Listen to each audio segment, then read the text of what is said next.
corner. Perez is catching Charles Leclerc, who takes him towards the inside. Perez on the inside, Charles Leclerc gives him just enough space. Can Perez squeeze past? They're going wheel to wheel towards rail now. Who's going to be last on the brakes? Leclerc has that inside line. Perez goes off the track, comes the chicane. Off goes Leclerc, through goes Hamilton. Unbelievable stuff.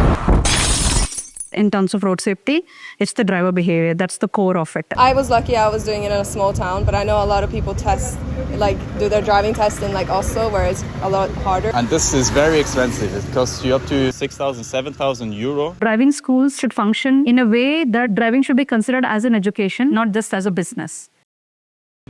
9 two-wheeler drivers die every hour in India. In just 2024, over 4 lakh accidents were recorded in India, and close to 1.7 lakh people died from these accidents. I lost my cousin in 2015, and other than that, few of my friends have lost some of the family members. Dimpu Chindappa is an engineer. She spent many years of her career building safe roads. Now, she is building safe drivers through Drivonaut. It's a journey of 30-35 years. My dad was an auto rickshaw driver, and I worked with him till the age of 12-13, being this assistant in the auto. My sister is a civil engineer, so I got inspired by her, and that's how the engineering journey started. Road and transportation is something which I liked a lot in my bachelor degree. That has made me realize that it's not just the road design and the road construction that matters in terms of road safety.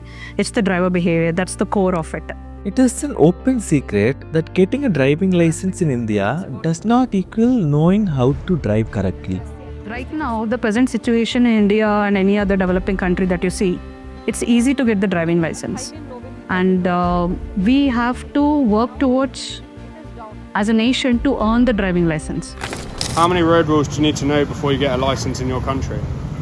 All of them? Yeah, a lot. There's a lot you need to know. In Norway, I'm from Norway, and in Norway it's pretty common that you don't pass your test, like your theory test. You have to do it multiple times normally. And is it easy to get a license in your country? Ish. I mean, I failed my practical twice. Yeah. No, my theory twice, which is like a theory test, so you have to have like an exam. You have to get let's say there's 30 questions, you have to get 25 of them right. Yeah. And then the practical was fine. Yeah, I mean for me as well, I think I was lucky I was doing it in a small town, but I know a lot of people do their driving test in Oslo, where it's a lot harder, and a lot of them fail it. So yeah, I would say Norway is one of the hardest countries to get a license in. I have driven a little bit in India on the scooty. It's good fun, but sometimes I feel a little bit unsafe. It is a system, it is a very different system than in Germany. In Germany there is a lot of rules and you must follow them direct. And if you do not, it is very bad and people shout at you. But here, if you only get shouted at if you get in the way of other people going to their destination. And that is a little bit stressful. It is very hard, it is very, very expensive in Germany. You take months of driving lessons, and you must take driving lessons with a teacher. And this is very expensive. It costs you up to 6,000, 7,000 euro. And then you must take a theory, which is a written test to say that you know the road rules. And then only after this you can do the practical, which is very strict. You must take an hour and a half exam on the road. You sit with an instructor, and you must get everything right. Look at the right side and left side both. Go like tortoise, very slow. Hogodu bidodu nilsodu aa tara madbeku. Hogi matte when you have knowledge, on the rules, regulations and the guidelines and the law behind it, you can handle any situation on the road. And so that's why from the very beginning we have been very strict about what we are teaching and what our student is learning. If a student insists, okay, I don't want to attend theory class, please start driving classes for me. I'm like, please, we cannot admit you. And before the school, beforehand, vehicle speed has to reduce because there will be school buses. We follow the guidelines of Central Motor Vehicle Act, and our main focus is driver behavior and road safety.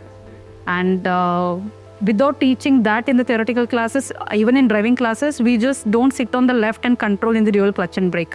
We continuously talk for 1 hour with the student. Tell them who has priority on the road, who has priority in the junction. How do you respect pedestrians? Who are vulnerable road users? And, when you see a vegetable cart, somebody is, pushing it. What do you have to do? Do you have to honk? Or do you have to give them way?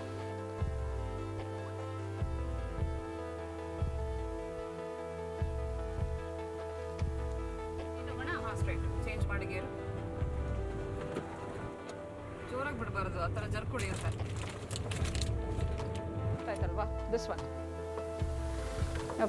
Most driving schools in India focus on teaching drivers how to operate vehicles and pass the license test at their local RTO. But Dimpu believes that driver training needs to go beyond that. What I can say is driving schools should function in a way that driving should be considered as an education, not just as a business.